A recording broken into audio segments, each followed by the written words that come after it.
Hoje nós vamos mergulhar na história de Christiana Morgan, uma figura que foi, assim, central, mas acabou sendo bem esquecida na psicologia do século XX. E o mais interessante é que as visões dela se tornaram foco de alguns dos seminários mais famosos de ninguém menos que Carl Jung. Pois é, por 4 anos inteiros, essas imagens poderosíssimas que vinham do inconsciente da Morgan foram o material principal que o Jung usava para ensinar seus alunos. Ele realmente acreditava que ali tinha insights para os próximos 200, talvez 300 anos.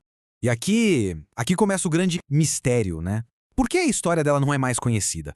Tem um volume inteiro das visões dela que o Jung simplesmente pulou nos seminários. A pergunta que fica é, por quê? É um enigma que com certeza merece ser explorado. Então, para a gente entender o que pode ter ficado de fora, primeiro é preciso sacar a importância do trabalho dela. O próprio Jung chegou a descrever as visões da Morgan como um imenso documento humani, quer dizer, um documento humano. Ele via na jornada pessoal dela um tipo de mapa para a psique ocidental, uma história com uma relevância que, nossa, dura até hoje. E o ponto central é exatamente este, como Nietzsche colocou tão bem. A consciência ocidental meio que criou uma separação entre o espírito e a matéria, sabe? Entre a mente e o corpo. A jornada da Morgan é, no fundo, uma tentativa de curar essa ferida. Tá, mas como é que se cura essa divisão entre corpo e espírito? O caminho que a Morgan nos mostra sugere que a direção não é para cima, em direção aos céus, mas sim para baixo. É uma descida necessária ao inconsciente, ao corpo, à terra. O Jung descreveu isso como uma transição do princípio Yang para o Yin. A nossa cultura supervalorizou o Yang, o espiritual, o platônico, o acima, e acabou perdendo contato com o Yin, com o que é terreno. A jornada dela foi, então, um mergulho profundo nisso que tinha sido esquecido. E essa imagem aqui, nossa, ela ilustra o começo de uma forma brilhante. Ela mostra exatamente essa descida para uma caverna escura, um movimento em direção ao Yin, o reino do corpo e da terra, que é a base de tudo, do nosso ser. Nas palavras dela mesma, essa jornada levou a encontrar figuras pagãs, ctônicas. O bode risonho, quem sabe uma representação de Pan, a guia para baixo, para debaixo do mar, no encontro com a Grande Mãe em sua forma mais primordial e poderosa. A partir daqui, a jornada fica ainda mais profunda.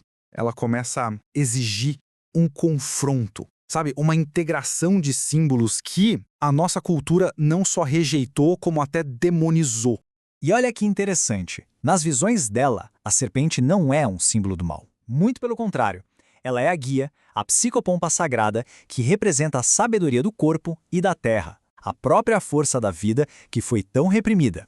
Agora, olhem bem para essa imagem. É talvez a mais chocante e poderosa de todas. Dentro de um espaço sagrado, uma catedral gótica, um símbolo que a gente conhece muito bem é transformado de uma maneira radical. A própria visão da voz é essa transformação.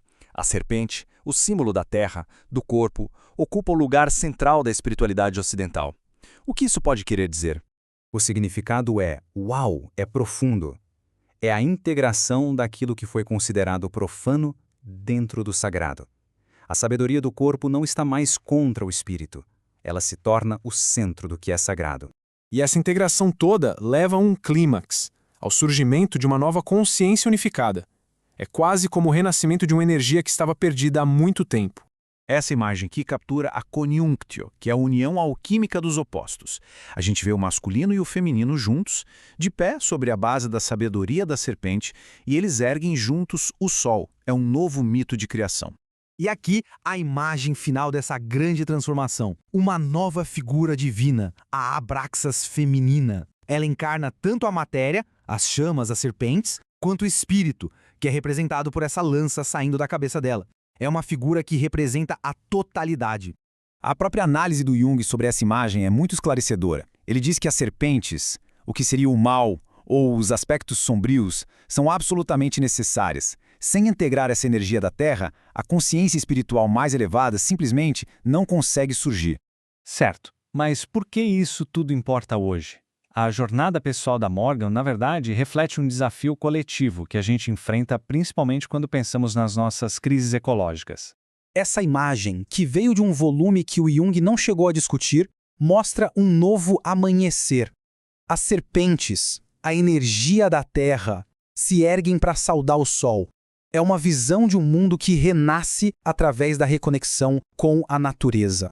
E essa reconexão, ela exige uma mudança fundamental na nossa visão de mundo. A diferença fica muito clara quando a gente compara dois princípios que moldaram a relação da humanidade com a natureza. De um lado, temos as leis de Ma'at, do Antigo Egito, um código de harmonia que proíbe danos à terra, aos animais, às águas. Do outro, o Gênesis, que concede à humanidade o domínio sobre a terra. Essa ideia de domínio, bom, ela está na raiz da nossa desconexão ecológica.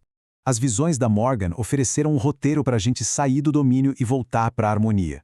Ela mostrou que o espírito não pode ser encontrado quando nos afastamos da Terra, mas sim quando mergulhamos profundamente nela. A questão que as visões dela deixam para o nosso tempo é: será que a humanidade está pronta para fazer essa jornada?